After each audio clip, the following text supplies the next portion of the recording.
আমার কাছে মনে হচ্ছে বাংলাদেশের সামনের দিনে সব দেখা শেষ, সামনে হবে আল কোরআনের বাংলাদেশ।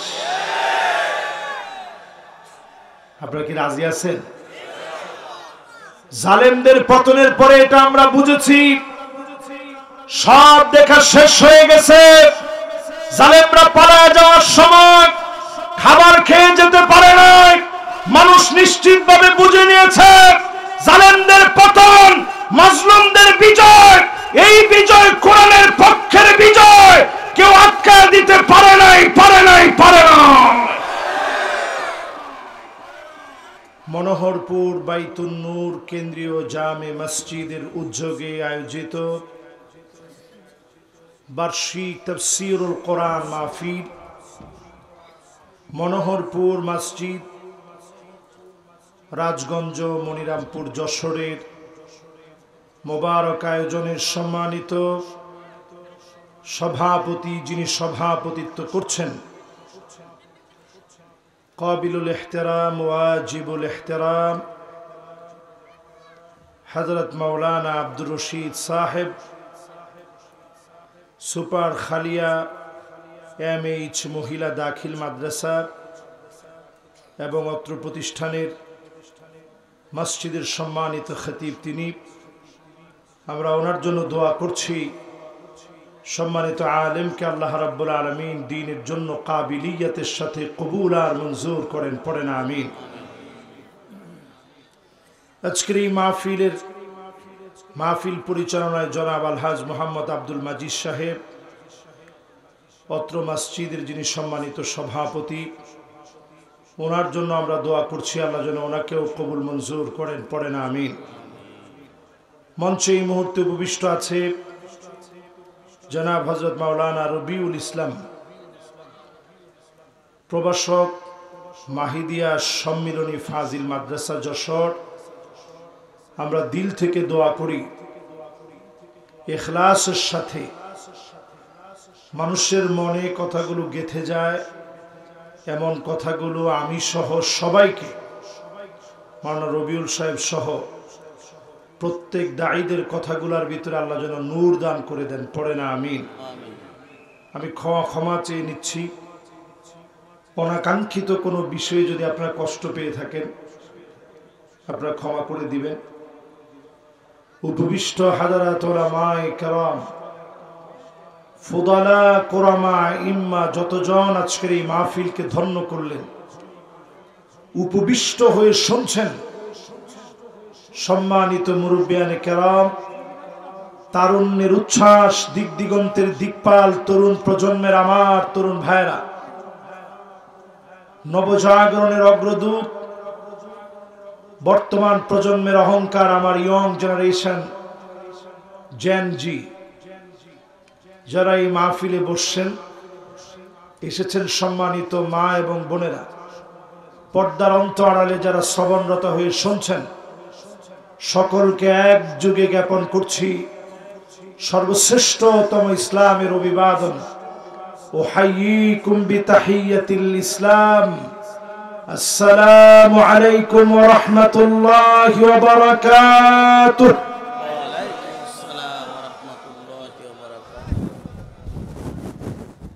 যে মহান মালিক আজকের এই মাহফিলে আসার, বসার, বলার, শোনার তৌফিক দান করেছেন, মহিয়ান গরিয়ান রাজাদিরাজ আল্লাহ পাকের আলিশান দরবারে নত শিরে অবনত চিত্তে শুকরগুজারি আদায় করব।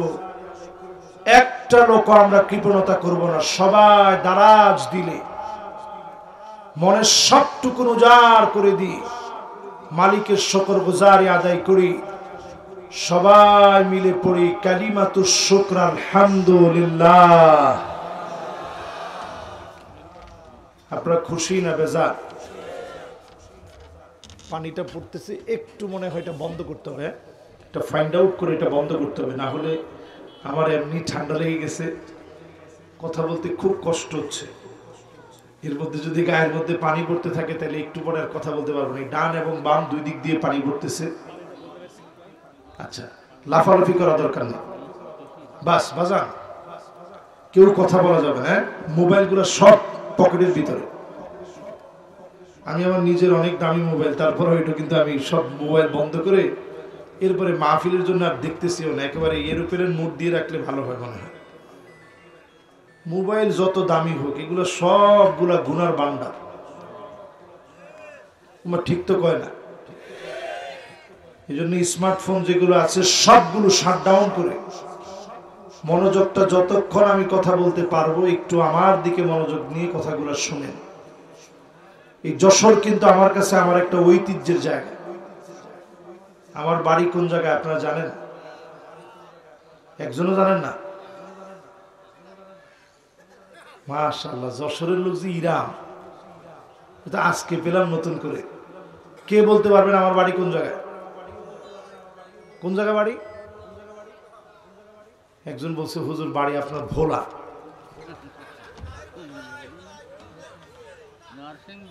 হ্যাঁ মাশাআল্লাহ, একজন বলে ফেলে দিয়েছে।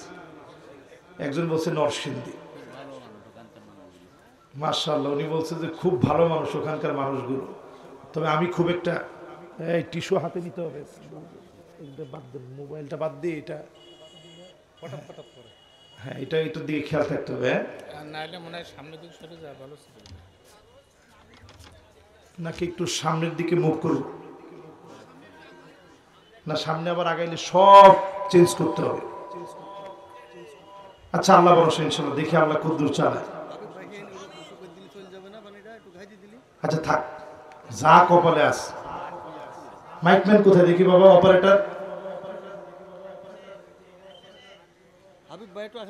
অপারেটর কই বাবা? ও তুমি অলরেডি চলে গিয়েছো? ও ঠিক আছে, অসুবিধা, তুমি যেখানে আসো অসুবিধা নেই। তুমি একটু সামনের দিকে দিয়ে দাও, একটু কষ্ট দিচ্ছে আপনাদেরকে। এটাও আজকে আসলে দরকার হইতো না, যদি শরীরটা ঠিক থাকতো তাহলে একটু উস পড়লে কোনো অসুবিধা হইতো না। কিন্তু আজকে অসুস্থ শরীর, তো খুব ভয় লাগে মানুষের সাথে যে ওয়াদাগুলা দেওয়া। কালিমাতুশ শুকর আলহামদুলিল্লাহ, এত আস্তে। আমার তো মনে হয় যুবকরা যারা আছেন তারা কেন যেন আমার উপর রাগ করে আছেন। যুবকরা একটু দিলের টানে মহব্বত নিয়ে বলেন তো আলহামদুলিল্লাহ। এখন তো যুবকরা বলছে, মুরব্বীরা বলে নাই মনে হয়। যুবক মুরব্বী সবাই মিলে একযোগে বলেন তো আলহামদুলিল্লাহ। প্রশংসা কার? সুখে কার? দুঃখে কার? কষ্টে কার? বিপদে মুসিবতে কার? জেলখানায় লাগবে কার? আজাবান লিআমরিল মুমিন ইন্না আমরাহু কুল্লাহু খায়র। মুমিনদের বিষয় বড় আশ্চর্যজনক। মুমিন বিপদে পড়ে যাবে, মুসিবতে পড়ে যাবে, জেলখানার ভিতরে আটকে যাবে, ফাঁসির মঞ্চে নিয়ে যাওয়া হবে, ব্যবসায় ক্ষতি হয়ে যাবে, শরীরের ভিতরে কাটা ফুটবে। শব্দটা যখন উচ্চারণ করবে, মুমিনকে ডেকে ডেকে জান্নাতের দরজা বুলন্দ বানায়া গুনাহ খাতা যিনি মাফ করে দিবেন তিনি কে? এই জন্য যারা মুমিন হয়ে বসার জন্য আসে, নিয়ত করে ফেলেন, বিপদ মুসিবতে থাকলেও প্রশংসা করব কার? এবার দেখি তো বিপদ মুসিবতে প্রশংসা করার কয়জন আছেন? দিল থেকে সবাই মিলে বলেন তো আলহামদুলিল্লাহ। এই প্রশংসা যদি শিখে নিতে পারেন, আউয়ালু মান ইউদআ ইলাল জান্নাল হামিদুন, প্রশংসা করবেন, আল্লাহর শুকর গুজারি আদায় করবেন, ডেকে ডেকে যিনি জান্নাতের প্রথম কাতারের জন্য আপনাকে কবুল করে নেবেন তিনি কে? রাজি আছেন ইনশাআল্লাহ? তাহলে বলেন, জান্নাতের প্রথম কাতারে আমরা থাকতে চাই সবাই তো? তাহলে সুখে দুঃখে প্রশংসা লাগবে কার? একটু আওয়াজ করে বলেন তো আলহামদুলিল্লাহ। এবারে মাহফিল থেকে নবীজির নামে দুরূদ শরীফ পড়ব, একটা লোক আমরা বাদ যাব না। দিলের টানে মোহাব্বতের সবটুকু নবীজির জন্য উজাড় করে দিই। সকলে পড়ি মুহাম্মাদুর রাসূলুল্লাহ সাল্লাল্লাহু আলাইহি ওয়াসাল্লাম। সবাই পড়ছেন? সবাই মনে পড়েননি? পড়েন মুহাম্মাদুর রাসূলুল্লাহ সাল্লাল্লাহু আলাইহি ওয়াসাল্লাম। পড়ছেন সবাই? মাশাআল্লাহ। এবার আর কথা নাই, সরাসরি আমরা চলে যাব সূরা তাওবার 126 নং আয়াতে কারিমার তাফসীরের দিকে। যেহেতু আজকে তাফসীর মাহফিল, 126 নং আয়াতের তাফসীরের দিকে আমরা মনোনিবেশ করব। আওয়ালা ইয়ারাউনা আন্নাহুম ইফতানুনা ফি কুল্লি আমিন মাররাতান আও মাররাতাইন সুম্মা লা ইয়াতুবুনা ওয়ালা হুম ইয়াযাক্কারুন।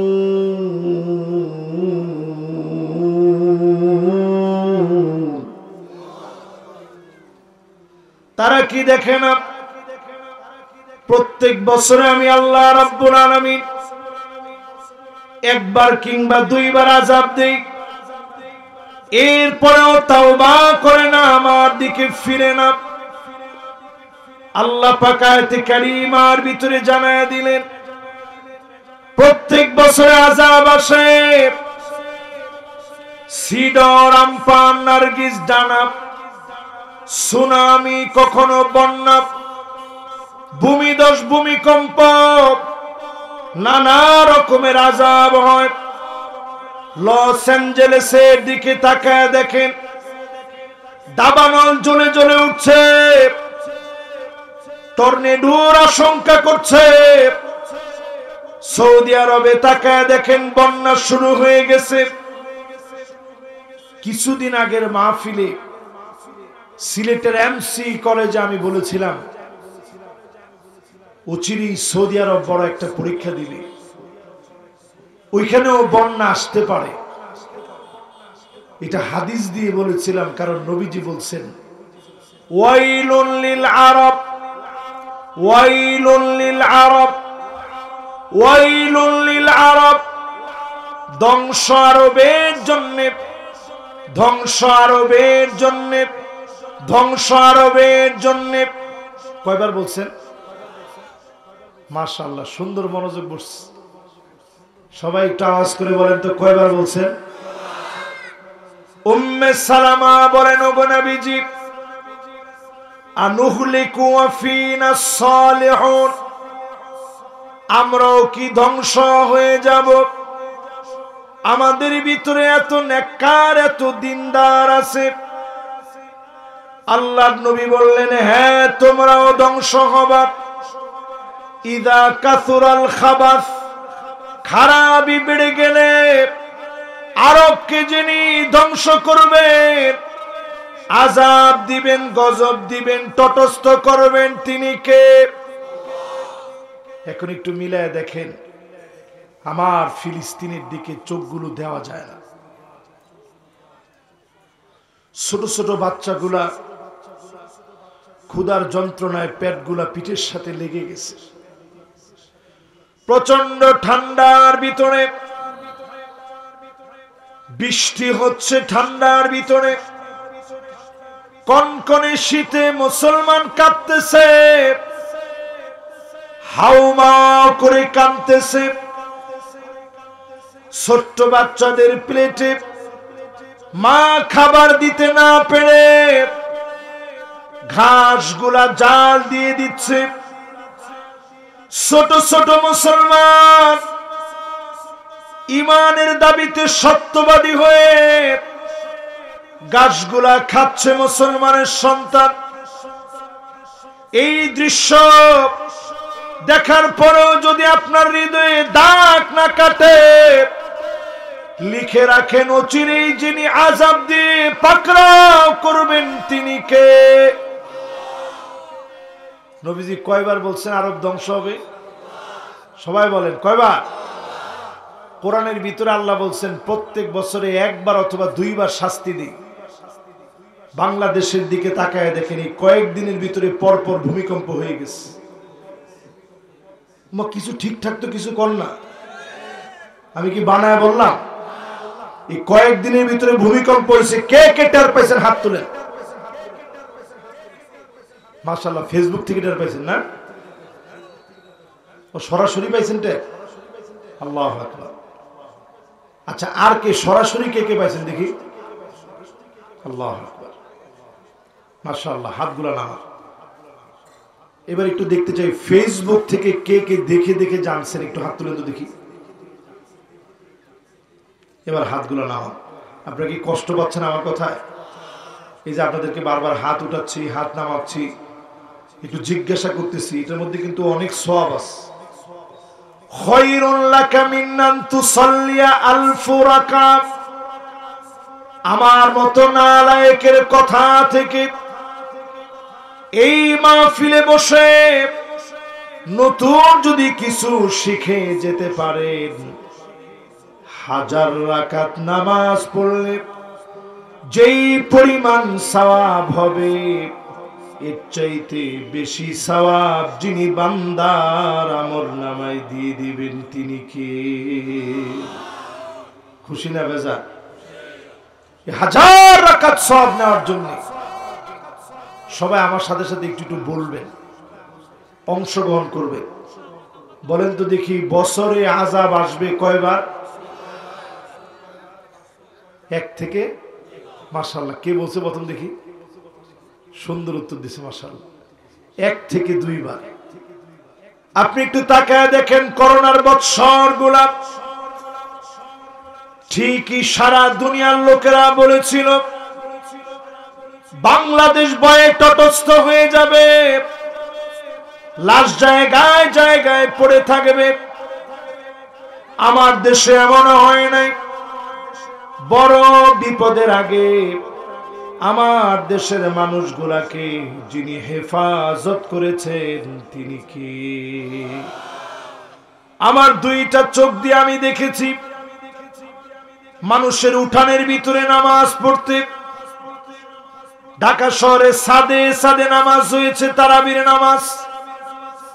মসজিদের ভিতরে যেতে পারে নাই, চিৎকার করে মানুষগুলা কেঁদেছে। জুমার নামাজের দিনে চিৎকার করেছে। এই কান্না মালিকের কাছে বড় পছন্দ হয়ে গেছে। আমার দেশ থেকে অল্প বিপদ দিয়ে করোনার মতো মহামারী যিনি উঠায় নিয়েছেন তিনি কে?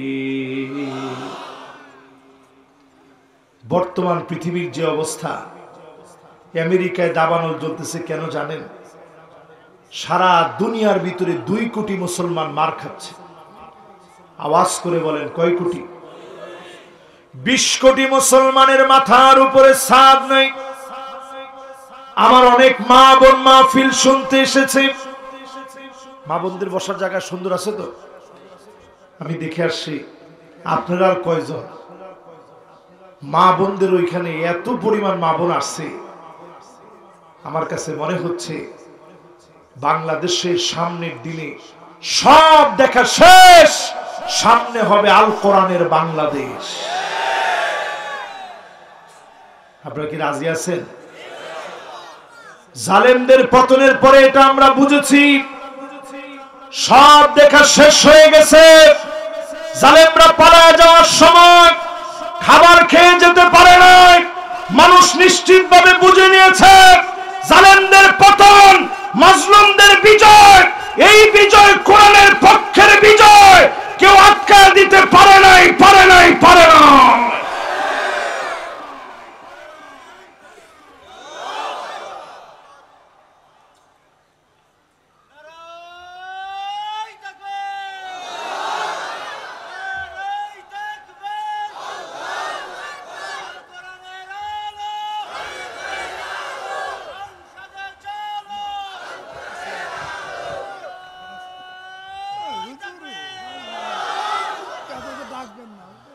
এবার একটু আমি আপনাদেরকে বলি যে সুন্দর একটা তাকবীর দিচ্ছেন, কে দিচ্ছেন দেখি?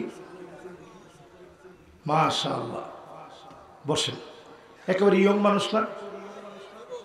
উনি তাকবীর দিয়ে বলছে আল কোরআনে আরো নাকি পার্লামেন্টে জ্বালাবে। মুসলমান এখনো যদি না বুঝেন, সামনের দিন ভয়াবহ আযাবের দিন আসতেছে, ঠিক কিনা বলে?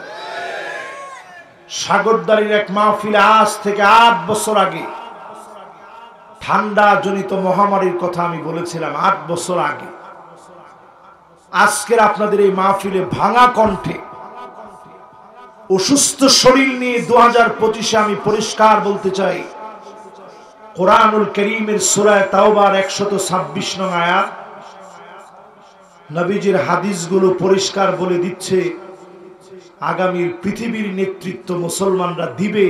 যেই দেশ পিছায় যাবে ওই দেশ অনেক বেশি আযাবের সম্মুখীন হবে, ঠিক কিনা বলে? সবাই তো ঠিকটা জোরে বলতে পারলেন না, জোরে একটু হিম্মত নিয়ে বলেন তো ঠিক কিনা। এবার দেখি পিছন দিক থেকে একজন তাকবীর দিবেন, দেখি একজন নাই?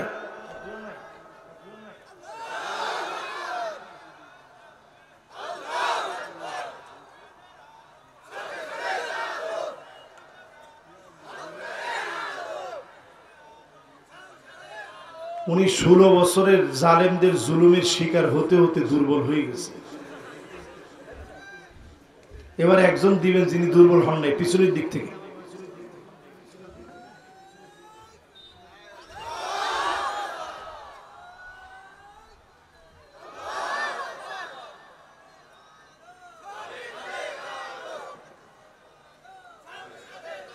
মাশাআল্লাহ মাশাআল্লাহ, যিনি দিছেন স্বপ্ন অনেক বড়, বয়সে আমার ডাবল বয়স হবে, কিন্তু স্বপ্ন বড়। উনি চান যে এই জমিনে কোরআনের রাজ কায়েম হয়ে যাক, ঠিক কিনা বলে?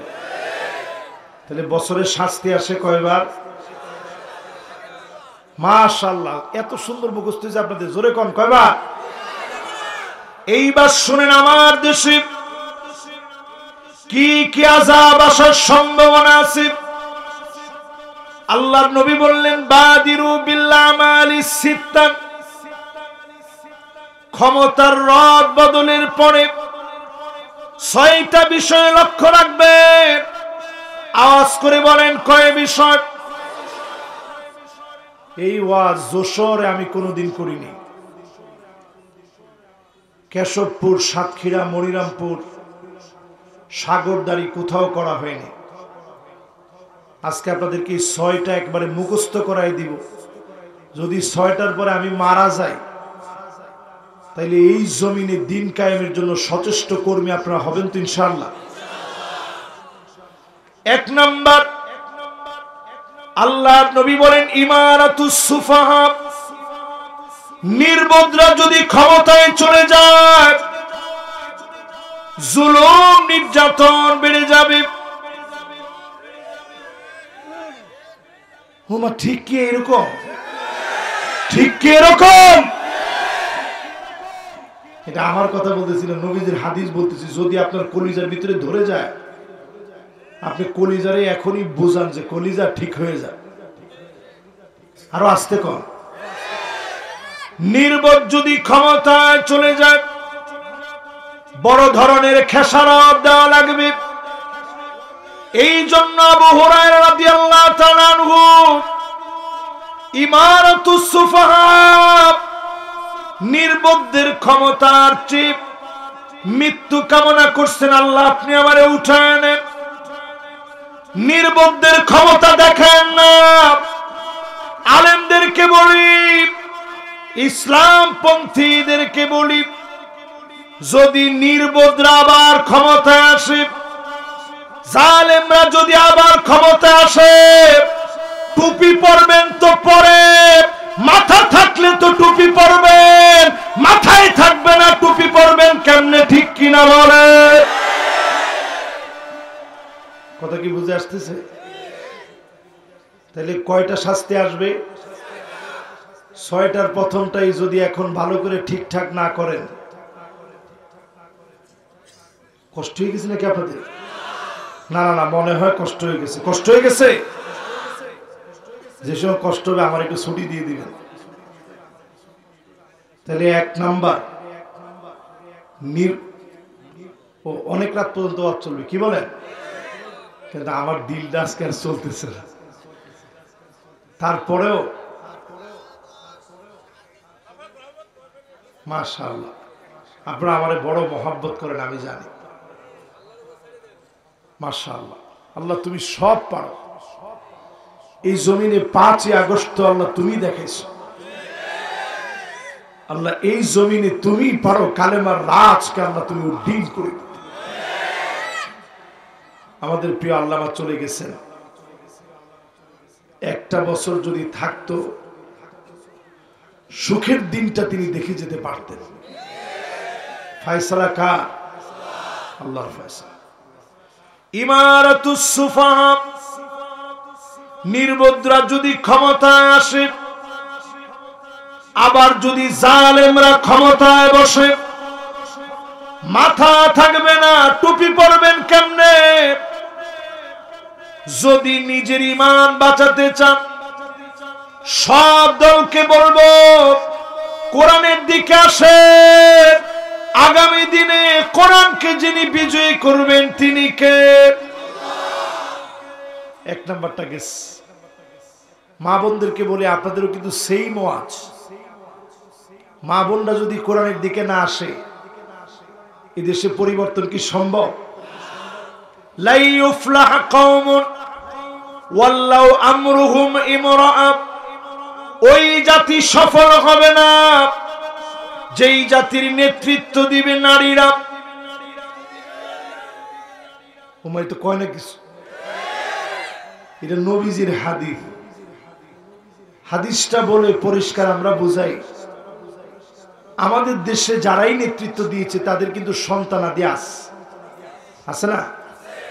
আমরা পুরুষদের নেতৃত্ব কামনা করছি, এমন নেতৃত্ব কামনা করছি যেই নেতৃত্বে নেতার দুর্নীতি চলবে না, কর্মীর চাঁদাবাজি জনগণ মানবে না। ঠিক নেই? এরপরে 2 নাম্বারটা আসেন, নবীজির কথা থেকে যাই, তাইলে আর ঝগড়া বিবাদ হবে না। বলবো যে হুজুর তো নবীজির কথা বলছে, তাইলে অনেকে আবার মনের ভিতরে কষ্ট নিয়ে নিবে যে হুজুর এগুলো কইল কি। 2 নম্বরে আল্লাহ নবী বলেন, আচ্ছা এই ওয়াজটাকে আপনারা শুনছেন? আজকে তো দিল দিয়ে শুনুন। ছোট মাওলানা কই যান? ফিলিস্তিন। মাশাআল্লাহ, কোনে যাচ্ছেন? কোনে যাচ্ছেন? এই ওয়াজের পরে আপনার চোখে ঘুম চলে এসেছে? বসেন, আর যদি বেশি বেগতিক হয় তাহলে যাইতে পারেন। এবার আপনারা কি আমার সাথে সবাই আছেন ইনশাআল্লাহ? তাহলে বলেন আযাব আসবে কয়টা? 1 নাম্বারটা কি? এখন সুন্দর না না না, নির্বোধরা ক্ষমতায় আসছে। নির্বোধ বুঝেন? যাদের বুদ্ধি টুদ্ধি নাই। নির্বোধরা ক্ষমতায় যদি আসে, টুপি পরবেন তো দূরে থাক, মাথায় থাকবে না। 2 নম্বরে আল্লাহর হাবিব বলেন কাসরাতুশ শার, অধিক পরিমাণে আবার শর্ত লাগায় দিবে। বিগত দিনে রাজাকার বলে বলে আলেমদেরকে যারা দাবা রেখেছে, আবার যদি কোন নির্বোধ ক্ষমতা আসে, নতুন করে রাজাকার ট্রাম নিয়ে খেলবে। ঠিক কিনা বলে? অলরেডি আরে না, একটু নতুন করে আপনি চিন্তা করেন। রাজাকার বলেন না, আমাদেরকে যে রাজাকার বলে, আমরা তো সেই দিনের পোলাপান। তো নবীজির হাদিসের এই শব্দের ব্যাখ্যা আপনি কেমনে করবেন? কাসরাতুশ শার্ত মানে কি? নানা শর্ত দিয়ে আবার নতুন করে জুলুম করা হবে, অন্যায় অবিচার করা হবে। বাংলার জনগণ 5 আগস্টের পরে নতুন কোন জালেমের অত্যাচার মেনে নেবে না। ঠিক কিনা বলে? তাহলে কয় নাম্বারটা গেছে? একজন কইছে 3 নাম্বার। দুই নাম্বারটা গেছে। এক নাম্বারটা বলেন তো কি, আর দুই নাম্বার? আরে না, দুই নাম্বার হচ্ছে অধিক পরিমাণে শর্ত সারায়েত দিয়ে নতুন করে জুলুম করা শুরু হবে। ঠিক কিনা বলেন? শুরু হবে। এবার তিন নাম্বারটা শুনেন, নবীজির হাদিস, কি আযাব আসতেছে যদি না শুধরান। আর যদি শুধরে যান, এই দেশটা সবচেয়ে উন্নত দেশ হবে ইনশাআল্লাহ। তিন নম্বরে আল্লাহর হাবিব বলেন, বিয়াউল হুকমানি, টাকার বিনিময়ে বিচার বিক্রি হবে। আমার ঠিক তো কেউ কয় না। বিচারপতি মানিককার দিকে তাকায় দেখেন, মানিককারে যখন ধরছে গামছা দিয়া টান মারছে গলার মধ্যে, জিজ্ঞেস তুই মানিক্কা না? তখন মানিক্কা টানের চোটে কয়, হ আমি মানিক্কা, আমি অসুস্থ, দেখেন বুকের মধ্যে কি হয়েছে দেখে নাও। তখন বলতেছে, কিরে তুই তো সেদিন টকশোর ভিতরে তোর যে আওয়াজ ছিল এখন তো আওয়াজ কমে গেছে। বলছে না, আমি পরে মাপ চেয়ে নিছি। তারে যে কলা পাতার ভিতরে শোয়াইছে, বিশ্বাস করেন আমার মায়া লাগছে। আল্লাহ, একটা অসহায় মানুষ এইরকম কলা পাতার ভিতরে শোয়াতে পারে, কিন্তু তার তো মায়া লাগে না। এই বিচারপতি মানিকের যে ছবি সুপ্রিম কোর্ট, হাই কোর্ট, সমস্ত জায়গায় এই ছবিটা টানায় দেওয়া দরকার। মাথাটাকে ব্লার করে দিয়ে যাতে ছবির গুণা না হয়। কলা পাতার ভিতরে কিছু একটা যে শুয়ে আছে, সবচেয়ে বড় বিচারপতি বাংলাদেশে কলা পাতার ভিতরে শুয়ে থাকতে পারে জুলুমের কারণে, নিজে জালেম হয়ে কলা পাতায় ঘুমাইতে পারে। এই ছবি সব জায়গায় লটকায় দিয়ে প্রমাণ করা দরকার, জালেমদের স্থান বাংলাদেশের মাটিতে হবে না, হবে না, হবে না।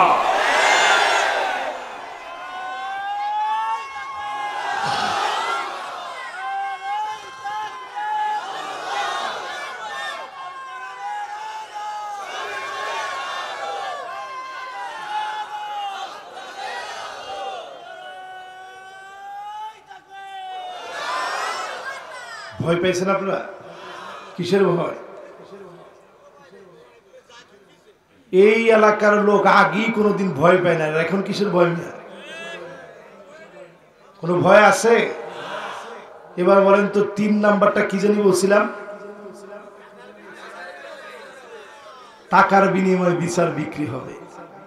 যেই লোক ঘরের ভিতরে ছিল না তার নামে 27টা মামলা দেন। কোন কারণে? টাকার বিনিময়ে যারা মামলা করেছে, যেই পুলিশেরা মামলা নিছেন, একটু আপনাদের নিজের চরিত্রের দিকে দেখেন। অনেক পুলিশরে বললেই বলে, হুজুর আমরা তো চাকরির কারণে বাধ্য হয়েছি, হুজুর গুলি চালাইতে বাধ্য হয়েছি, চাকরি টিকবে না। আজকের এই মাহফিলে আমরা পরিষ্কার ভাবে বলি, অন্তত আপনি আপনার পেটের দায়ে কারো গায়ে আপনি গুলি চালাইতে পারেন না। ঠিক কিনা বল?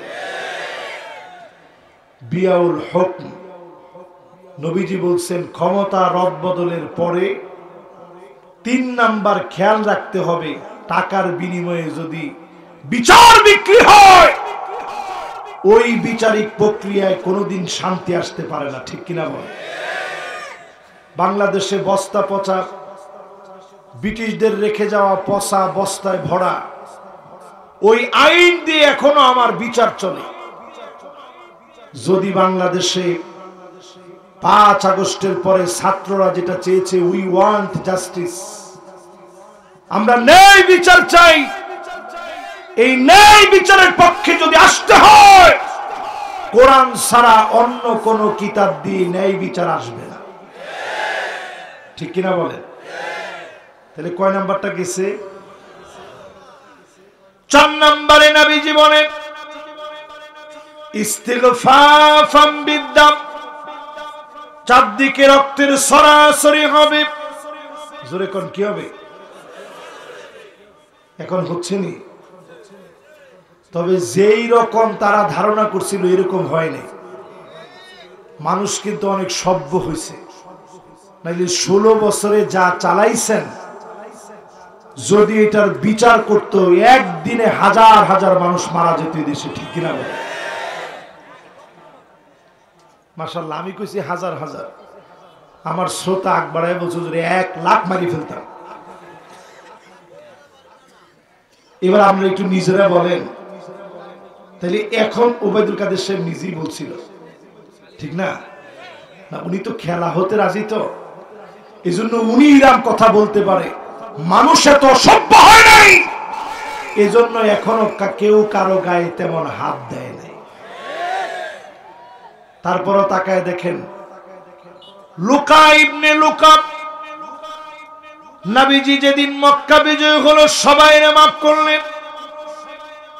লুকা ইবনে লুকার কথা নবীজি বললেন, যদি কাবার গিলাফ ধরেও মাপ চান, লুকা ইবনে লুকার কোনো মাফ হবে না। কিছু লোকদের কথা নবীজি বলে দিলেন যাদের মাফ হবে না। এমন কিছু লোক আছে খেলা হবে বলে যারা ডায়লগ দিয়েছে, জনগণের সামনে আসে, আপনাদেরও কোনো মাফ হবে না, ঠিক কিনা বলেন? খেলা হবে বলতেন, আসেন একটু আইসা দেখেন, জনগণ প্লেয়ার হয়ে রেডি হয়ে আছে, কিন্তু আপনারা ভাগে পাচ্ছে না। এবার আজকের এই মাহফিলে আমরা পরিষ্কারভাবে বলি, বাংলাদেশকে যদি গৃহযুদ্ধের হাত থেকে বাঁচাতে চান,